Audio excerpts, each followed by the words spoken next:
nagkaroon ako dati, before is valvular disease.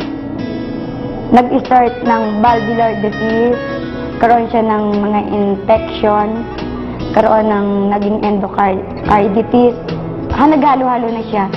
Nagkaroon din ako ng edema, yung sa feet and ankle, yung kakaroon yung namamaga buong katawan ko, minamanas, pumuputok yung ugat ko sa paa. Hindi ako totally nakakalakad. Then yun yung ilang times akong nangyari sa akin yun, yung hindi ako nakalakad, hindi ako nakakabangon, hindi normally ang heartbeat, nagmamalfunction, dahil nga hindi siya yung properly, nagsishot yung ng blood circulation. 3 beses na ako nagkaroon ng angina attack. Yung first and second, niya, sinabi na niya sa akin yung 5 to 7 years ang average life ko. So, hindi ko na iniintindi yung sinabi niya sa akin ko yung disease ko dahil mahirap. Hindi ko inintindi yung kung ano yung sakit ko. Kundi iniisip ko yung magagawa ko in 5 to 7 years. Dahil single mother ako ng time na yun.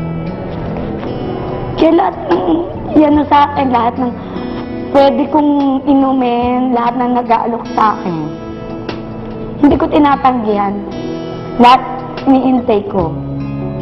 Kahit mahal siya, sinusubukan ko. Dahil kung ano yung makakabuti sa akin. Kaya nga nung inalok ako ng Alive, nakita ko yung mga ng sa brochure, yung mga napagaling. Hindi ako nag-aksaya ng oras. Na kahit 3 times, ginawa akong 9 times. Yung inalam ko is yung kung may overdose. Nung malaman ko wala overdose, ginawa ko yung parang pagkain na hindi yung arterial intake. Kasi gusto kong gumaling eh. Pero yun nga yung naging sa akin ng Alive. Alam ko siya yung nakatulong sa akin na gumaling ako. Doon ako nakaramdam ng lahat ng luwag sa katawan ko.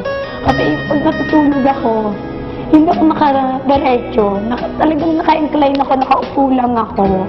Hindi ako nakakatulog ng the whole night na tulog ako dahil nahihirapan akong huminga. Meron akong oxygen, small personal oxygen. Na pag natutulog ako, nagigising ako dahil nahihirapan ako.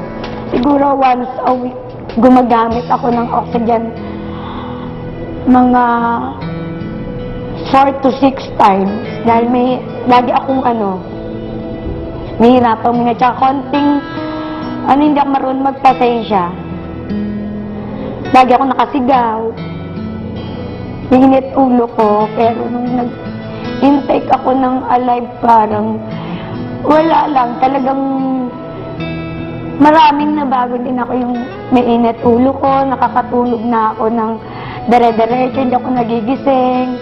Natutuwa ako, kaya ngayon tuwa ko yung 1 week, yung na na-intake ko ng Alive, alam mo ba yun na, alam ko siya yung dinagdagan ko pa ng dinagdagan, inom ko.